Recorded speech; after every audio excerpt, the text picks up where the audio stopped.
What's up to our sidekicks and henchmen? Thank you for tuning in to episode 134 of Fresh Floppies. Hey. That's Jeremy. He's here too. Yeah, against my will. Me too. CultPOP!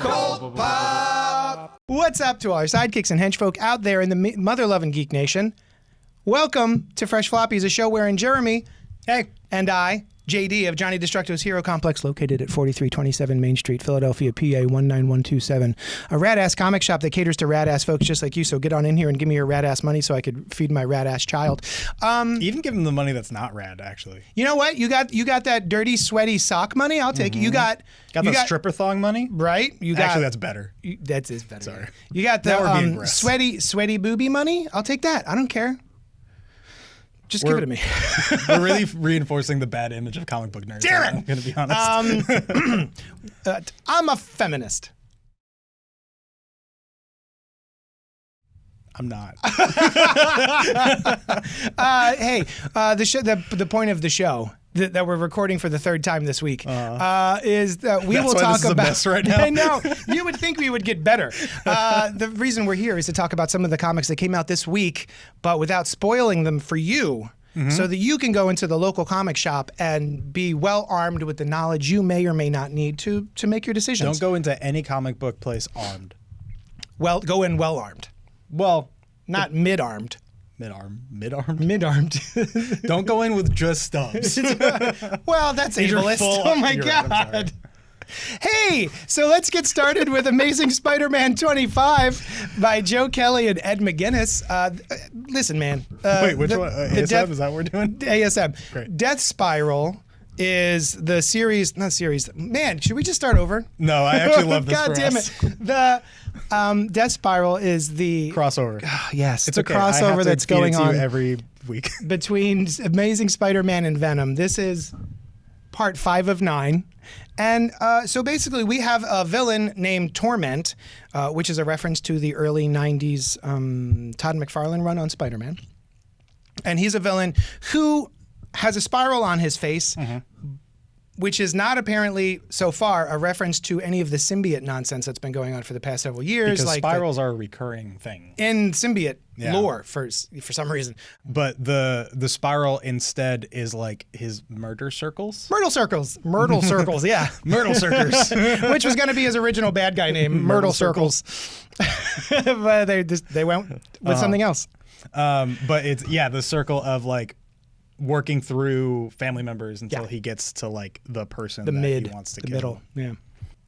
This has been a lot of fun. It's so good. Yeah. Ed McGuinness is drawing Amazing Spider-Man, and he makes everything he touches better. Yeah. There are people I think who don't like him on Spider-Man, but he is. What is not to like here? Top 5 Spider-Man artists for me. You know who we haven't seen in a while? JR. Is that true? He popped up a few months ago for like 2 issues, I would say. Give me more of this and less JR. Sorry, JR. Give me anything that's not JR. Oh, brutal.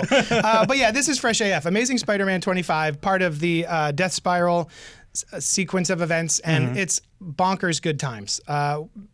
Eddie is Carnage, MJ is Venom, Spidey is Spidey, Peter is Spidey. But watching these 3 try to problem solve together is actually really entertaining. Yeah. And very funny. This is a funny issue, too.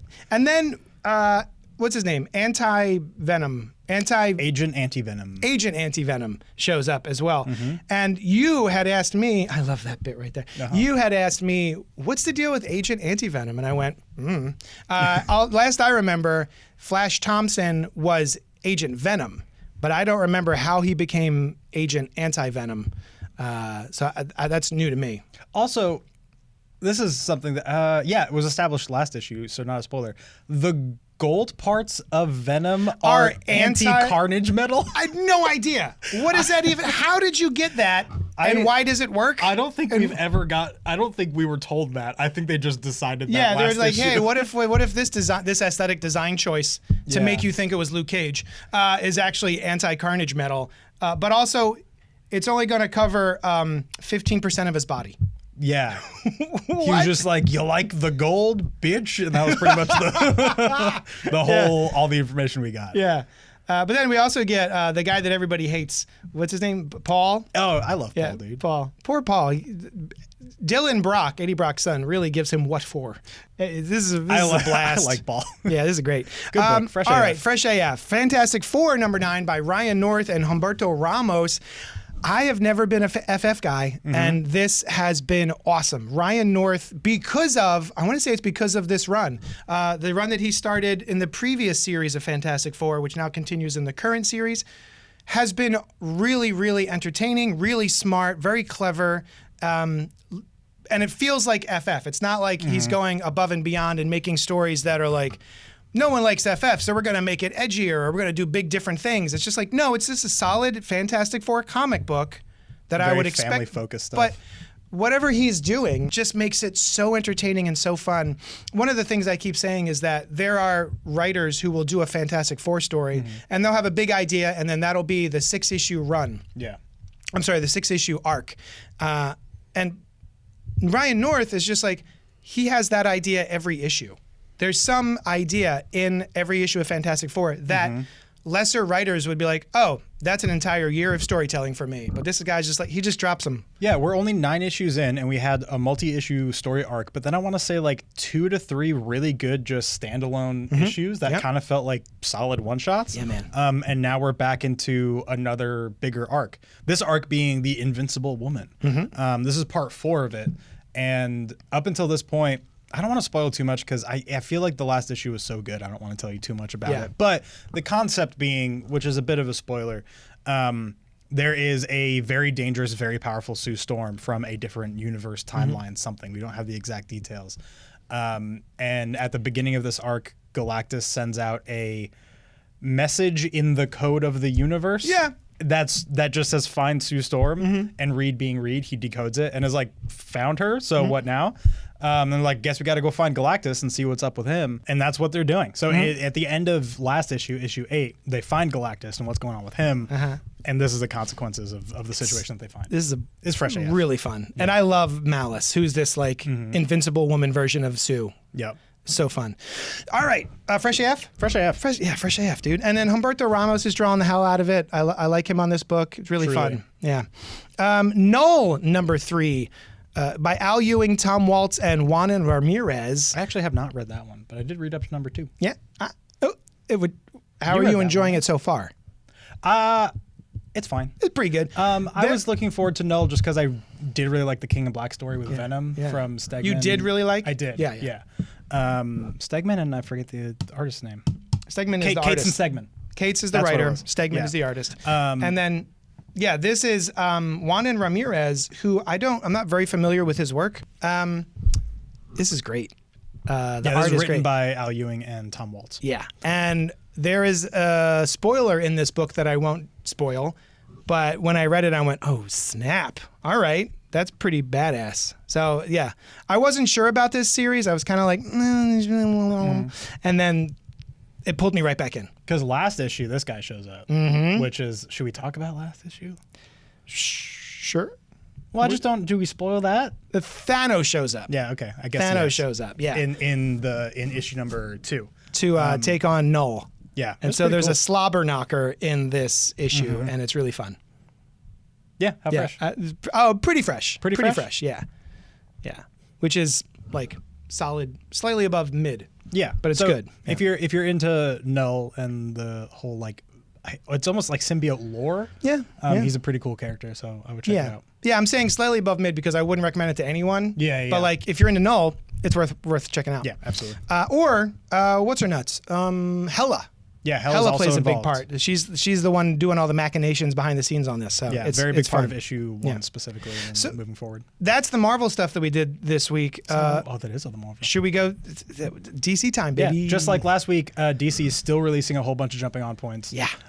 There's the banner that we've talked about previously, which I'll put again for the video podcasters in here somewhere. The banner of all these jumping on points for ongoing series are like title of story arc starts here. Yeah. Some of them, so I want to say 2 weeks ago they started doing these. Yeah. Maybe 3, I think 2.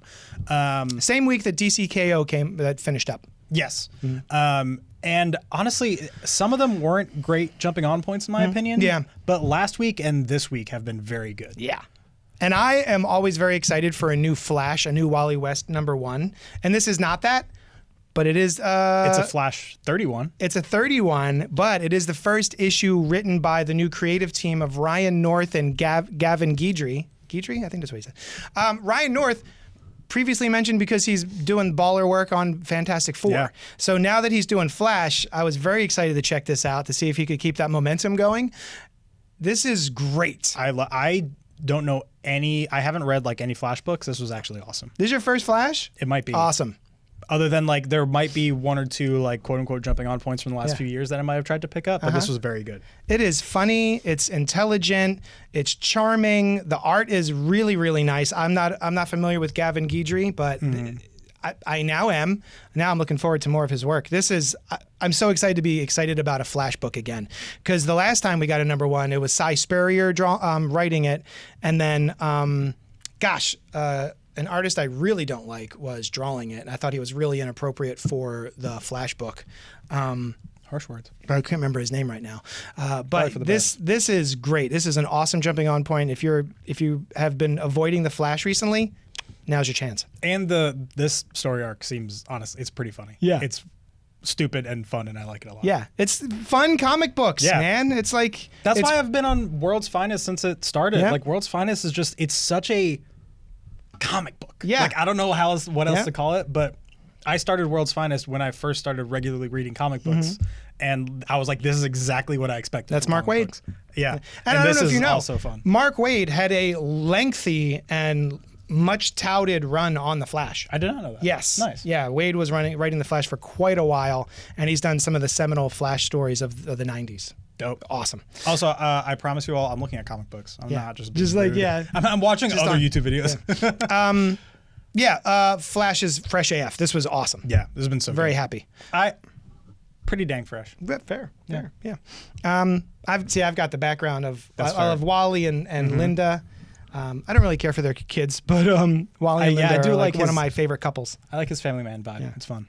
Are you doing Detective? Yeah, Detective Comics 1107. This is Gotham's New Trinity starts here. By Tom Taylor and Pete Woods. This was a lot of fun. This was really cool. Yeah. This was awesome jumping on point. Honestly, Detective Comics recently has been very accessible. Yeah. Tom Taylor, he's awesome. Even more so. Not relying on pretty much anything in history. Green Lantern and Black Canary show up in Gotham. And, we get a little bit of a what are you doing on my turf moment, but then we get a lot of familial kind of time spent together. Yeah. I love the art. It's very nice. interestingly colored. Yeah.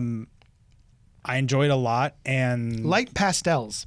Yeah, lot of light pastel. along with some neon type vibes too, like Gotham at Night type of things. Look at those blues. Yeah, it's really awesome. It's a art. gorgeous book. Gorgeous book. Gorgeous. Highly recommend. Fresh AF. I'm very excited for these Batman Green Arrow dynamic in Gotham going forward. I love Batman and Green Arrow. I love Black Canary and Green Arrow. Like what's her name? Dinah and And God, what's his name? Ollie. And What's his last name? Oliver Queen. Thank you. And so the three of them together seem like they'd be a really fun match. Yeah, and we get it's fun right off the bat. Yeah. I like it a lot. Nice. Fresh I haven't read it yet, but I'm looking forward to it. I do love, because of Tom Taylor and his work on Injustice and his long run on Nightwing, which is one of my all-time favorite runs. I love that. Yeah. If you haven't been on Detective Comics, I would jump on here. I will. It is very good. Green Lantern #33. Speaking of jumping on points, Jeremy Adams, Germanico with V. Ken Marion, Dan Jurgens, Ron Marz, and Daryl Banks. This is the 600th issue 600th issue of this Green Lantern run, even though it's issue 33. And it's an extra thick issue. It's like 50, it's a 60 thickums. pages, something like that. So it's got, I want to say, 3 or 4 different stories inside. It's an anniversary issue, but it's also the return of my dude, Kyle Rayner. Kyle is the guy who I started reading. Like, I came along the Green Lantern right before the the death of Superman and the eradication of Coast City and him becoming Parallax and all that other stuff. And then Kyle, I don't know if you know, the entire Green Lantern Corps was murdered by Hal Jordan. I didn't know He that. went evil, became Parallax, and then got so power hungry, he just went through the entire GL Corps and took all of their rings so that he could become more powerful. Killed a lot of them. Most of them. All of them. And so Kyle Rayner was approached by one of the Guardians, who are the people who created the GL Corps. The weird bobblehead looking blue guys. Yeah. And was just like, hey, here's, I used the last of our energy to create this Green Lantern ring. Good luck. Yeah. Is literally it.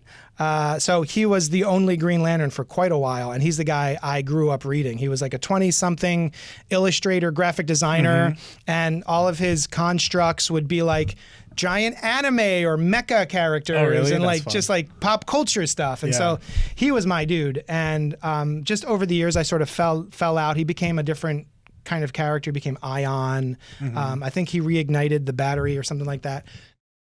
Yeah, and the first issue or the first story of the 3 in this issue is very focused on Kyle Rayner's origin. So it's a very truncated version for people like me who have no idea what his history is. I did notice they left out the fridging.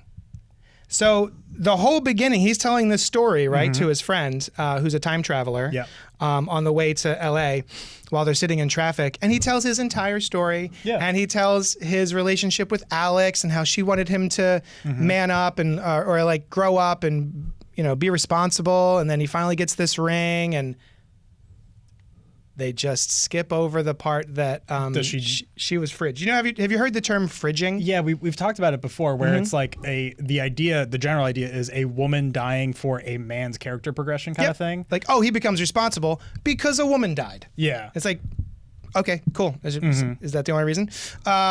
She is the reason it's called fridging. Was she because dead in the fridge? he comes home. She finally gets back together with him, and they're having a blast. He's a Green Lantern. He's stepped up. He's responsible. Blah blah blah.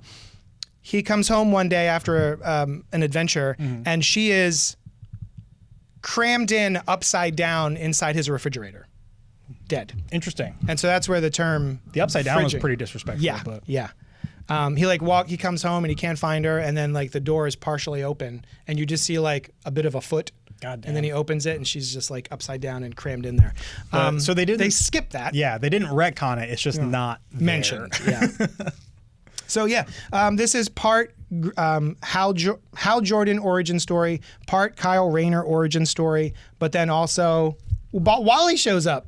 Yeah. Yeah, Wally I comes to love hang out with Kyle. Wally and Kyle were my GL and my Flash growing up, and so the fact that they're still friends, I love, and they still show up for each other, that hits my nostalgia button. And I love Kyle's new costume. I'm is in. cool. It's a good looking cool. costume, man. It's awesome. Is So this was a brand new costume? Yeah, Oh, nice. yeah. So this was pretty dang fresh. I agree me. with that. Yeah, pretty dang fresh. It's not quite as great as the Flash, but boy, is this a good jumping on point if you're even mildly interested in dude. Green Lantern. I'm loving these like genuinely good jumping on. There are so many times where I'm reading one that's supposed to be that, and I'm like, I guess like I could recommend this to most people, maybe Yeah. not everybody, but no, these are so accessible, dude. Yeah, this is great. We got Justice League Unlimited number 17 By is Mark next. Waid and Clayton Henry. This one is, what is it called? It's Villain Amnesty starts here. This was great. This was Who's drawing that? It's Clayton Henry. I just Yeah. said that. I love him. He's so good. Follows up.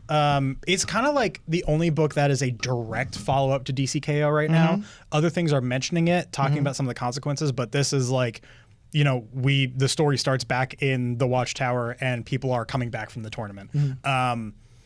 So this is basically them struggling to effectively figure out next steps after DCKO. We won't spoil the very end of KO, but you know that there's more stuff coming. Yeah. And they seem to know that somehow. Oh, okay. And they're like, how are we going to prepare for this? And then they make some questionable decisions in order to prepare, and that's kind of where we leave off. This looks great. I'm excited to read this. No, this was a lot of This is fun. a good-looking book. Yeah. And then also, I'm seeing a character I just saw recently, and also this week. Yeah, Tar Pit. Tar Pit he was in this week's Flash. Yeah, I've never seen him before, and he's in 2 issues this week. Yeah, just shows up. Him and Gridiron. So if you're a Tar Pit fan, yeah, it's a great week for you. You're eating, leaving no crumbs.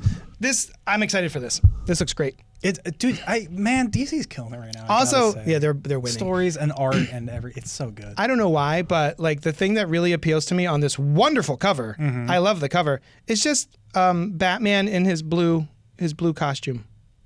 It's okay. We'll get to the cover. Oh my God, this takes forever. Only There it is. Look at that. Look how good that looks. Yeah. Oh, Dan It's Mora. the costume that he's been having in, what is it, Batman right now? Yeah, Or is it in just Detective? Fractions Batman. Yeah. Just I love the blue and gray. It's classic. Frackman. Yeah. Anyway, how fresh? Oh, Fresh AF. Oh, damn it. Was there anything that wasn't fresh AF? From DC? I feel like there's something I should hate because we're just like glazing all the books. Oh, if you're want to get invested in the Weapons of Armageddon or the Armageddon event, is Yeah. that what they're calling it? Chip Zdarsky is working his way towards Armageddon, Avengers Armageddon. Avengers Armageddon. Yeah. Some of this lead up is happening in Wolverine, Weapons of Armageddon. We talked about number 1. I read number 2 this week. It's still good. Nice. I think it was very fresh, especially just because I love...